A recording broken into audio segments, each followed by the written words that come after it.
छ्या काङ्ग्रेस, छ्या काङ्ग्रेस, छ्या काङ्ग्रेस, तिमीलाई लाज लाग्दैन? छ्या काङ्ग्रेस, तिमीलाई शरम लाग्दैन?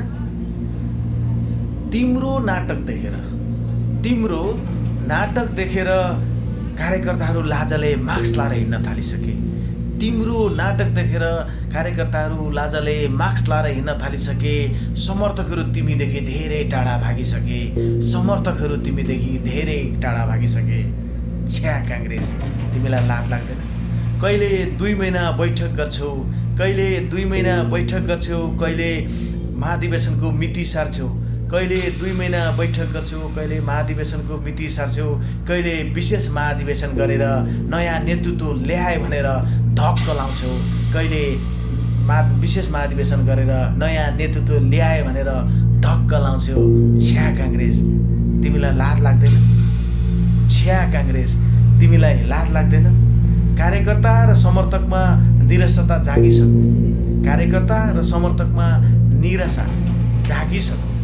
यदि तिमीले त्यसलाई सम्बोधन नगर्ने हो भने तिमी राहु झैँ टाउकोदेखि माथिको राहु झैँ रहने पक्की भइसक्यो। तिमी राहु झैँ टाउकोदेखि माथि रहने पक्की भइसक्यो र पनि तिमीलाई लाज लाग्दैन? छ्या काङ्ग्रेस, तिमीलाई लाज लाग्दैन? एउटा महाधिवेशन घोषणा गर्ने, अर्को सर्वोच्चमा मुद्दा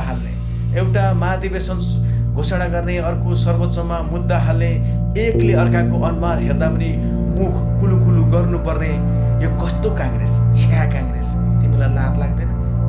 अलिकति शर्म र लाज भए तुरुन्त सप्रिहाल, सप्रिहाल। नभए अहिलेको जुन अवस्था छ त्यो अवस्थाभन्दा आगामी दिनमा झन् नाजुक अवस्था आउने पक्का छ। किनभने अहिले त थोरै कार्यकर्ता सँगै छन्, ती पनि छोडेर पक्कै जानेछन्। समर्थकले छोडिसके, कार्यकर्ता बाँकी छन्, ती पनि छोडेर जाने लाइनमा छन्। त्यसैले तिमीले तुरुन्तै बुद्धि फिराऊ र अहिले भइरहेको यो नाटकलाई तुरुन्त रोकेर यसलाई सहमति, सकार्य र एकतालाई अगाडि बढाऊ। होइन भने छ्या काङ्ग्रेस, डाइनोसर काङ्ग्रेसमा परिणत हुन अब बेर लाग्दैन काङ्ग्रेस।